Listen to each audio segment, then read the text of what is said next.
Hello friends, welcome to my channel.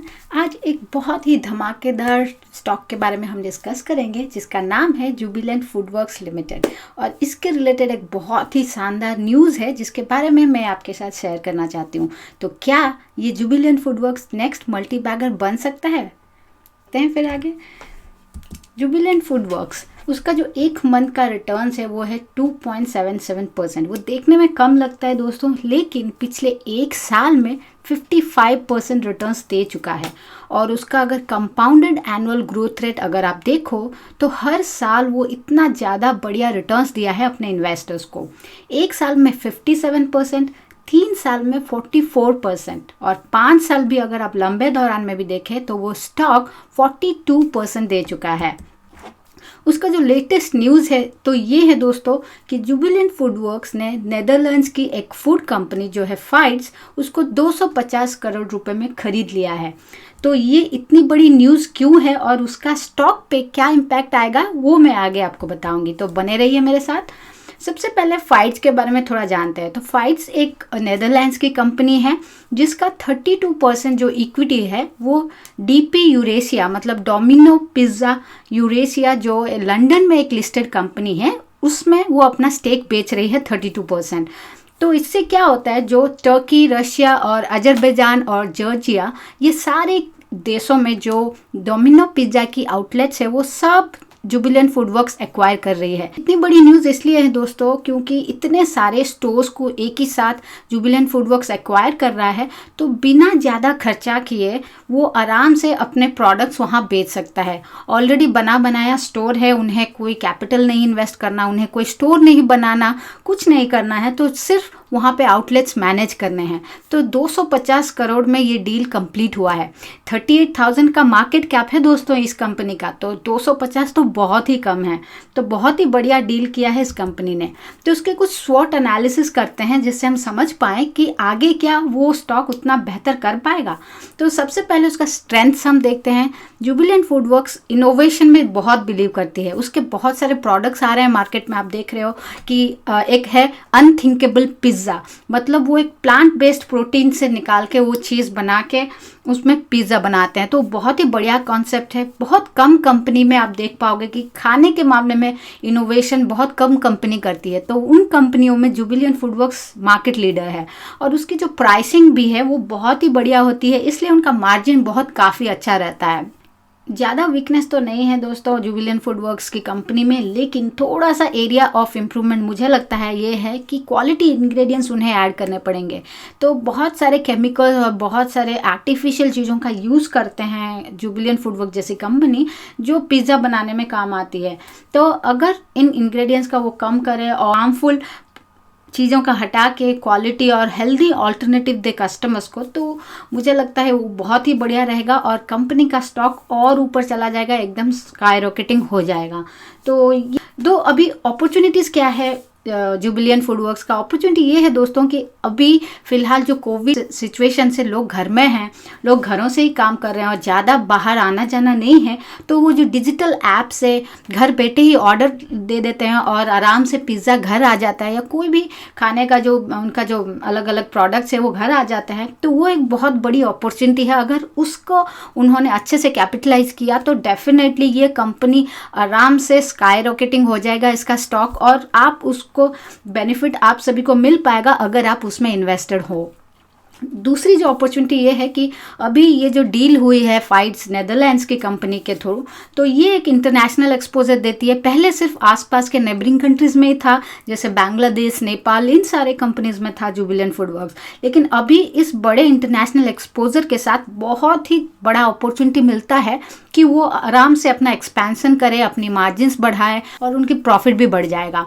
Threats भी है कुछ इस कंपनी में, जैसे कि अभी कोविड की वजह से डाइन इन फैसिलिटी ज़्यादा यूटिलाइज नहीं हो रही है, उनकी कैपेसिटी यूटिलाइजेशन नहीं हो रही है। इस वजह से अगर आप देखो उनके रिजल्ट्स में भी आगे मैं बताऊंगी शॉर्ट में कि उनके रिजल्ट्स में भी ये इम्पैक्ट दिखा, क्योंकि सेम स्टोर ग्रोथ जो है वो कम हो गया बिकॉज डाइन इन लोग रेस्टोरेंट में जाके खाना नहीं ऑर्डर करते, सिर्फ घर बैठे ही ऑनलाइन ऑर्डर करते हैं। तो वो एक थ्रेट है। मे बी अगर आगे चल के वो कुछ अलग तरह के प्रोडक्ट्स बनाए जिससे कि उन्हें रेस्टोरेंट भी आना ना पड़े, तो because of that may be वो मैनेज कर ले। दूसरा जो उनका थ्रेट है, अभी फ़िलहाल कुछ शहरों में जो सिविल डिस्टर्बेंसेस चल रही है, जैसे प्रोटेस्ट चल रही है, तो उन्हें अपना रेस्टोरेंट खोलने में दिक्कत आ रही है, तो उससे भी उनके मार्जिन को हर्ट होता है। और थर्ड सबसे बड़ा थ्रेट ये है दोस्तों, पिछले 6-7 महीनों से डेयरी इन्फ्लेशन बहुत ज़्यादा है। जो चीज़ और जो दूध का जो इन्फ्लेशन है बहुत तेज़ी रफ्तार से बढ़ रही है, तो उससे उनको प्रॉब्लम होता है। उनका cost of manufacturing, cost of production उनको बढ़ जाता है, तो उस वजह से मार्जिन को थोड़ा सा हर्ट होता है। लेकिन अगर ये थ्रेट्स को मैनेज कर लिए तो definitely Jubilant food works blue sky zone में आ जाएगा। तो जिन लोगों ने उनके रिजल्ट्स मिस किया है, तो उनके लिए शॉर्ट में मैं ये बनाई हूँ। रेवेन्यू फ्रॉम ऑपरेशन उनका 31% बढ़ा है क्वार्टर ऑन क्वार्टर, एबिटा भी 9.9% बढ़ा है, और प्रॉफिट आफ्टर टैक्स 20% बढ़ा है दोस्तों ईयर ऑन ईयर में। तो ये बहुत ही शानदार रिजल्ट दिया है Jubilant food irrespective of pandemic situation. और जो एक बहुत ही इंपॉर्टेंट पैरामीटर है फूड इंडस्ट्री के लिए या फिर रेस्टोरेंट इंडस्ट्री के लिए कि सेम स्टोर ग्रोथ कितना है, 1.7% माइनस है। तो ये एक बहुत इंपॉर्टेंट पैरामीटर है, ये नेगेटिव है, लेकिन डरने वाली कोई बात नहीं। उनकी मैनेजमेंट ने ये बहुत क्लियरली कहा है कि बिकॉज ऑफ कोविड जो रेस्टोरेंट्स में इनकमिंग फुटफॉल कम हो रहा है, तो उस वजह से ये सेम स्टोर ग्रोथ कम दिख रहा है। लेकिन पिछले क्वार्टर उनका 5% के आसपास था। तो डेफिनेटली अगर सिचुएशन नॉर्मल हो जाए तो डेफिनेटली ये कंपनी मैनेज कर लेगी और सेम स्टोर ग्रोथ आराम से फिर से पॉजिटिव में आ जाएगा।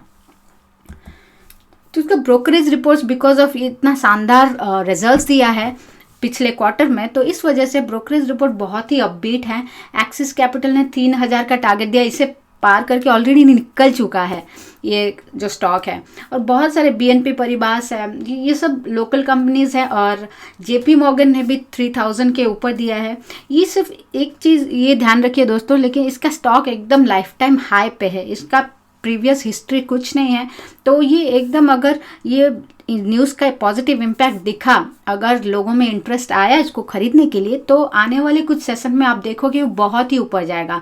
हालांकि बिकॉज ऑफ निफ्टी और सेंसेक्स जो थोड़ा सा प्रेशर दिख रहा है, थोड़ा सा प्रॉफिट बुकिंग दिख रहा है, इस वजह से जुबिलेंट में भी थोड़ा सा प्रॉफिट बुकिंग दिख सकता है। लेकिन अगर लोअर लेवल पे आए तो ये बहुत ही सही मौका रहेगा आप लोगों के लिए एंटर करने के लिए जुबिलेंट फूड वर्क्स में।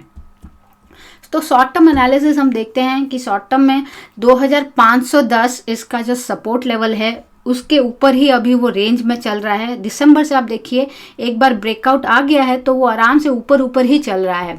और थोड़ा सा ये करेक्शन आया फरवरी में, जब बजट के आसपास वो करेक्शन आया, उसके बाद से एकदम 3008 उसका लाइफ टाइम हाई वो टच कर चुका है।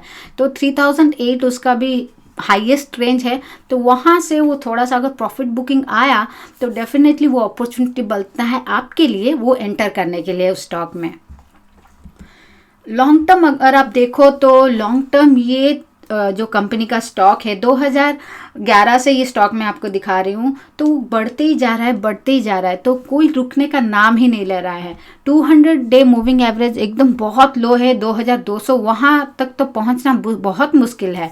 क्योंकि कोविड में भी अगर वो इतना मैनेज कर लिया अच्छे से, उसका प्रॉफिट उसने मैनेज किया, सब मैनेज किया, तो डेफिनेटली आने वाले टाइम है जब सिचुएशन नॉर्मल हो जाएगा तो जुबिलेंट फूड वर्क्स एकदम शानदार परफॉर्मेंस दिखाएगा स्टॉक मार्केट में।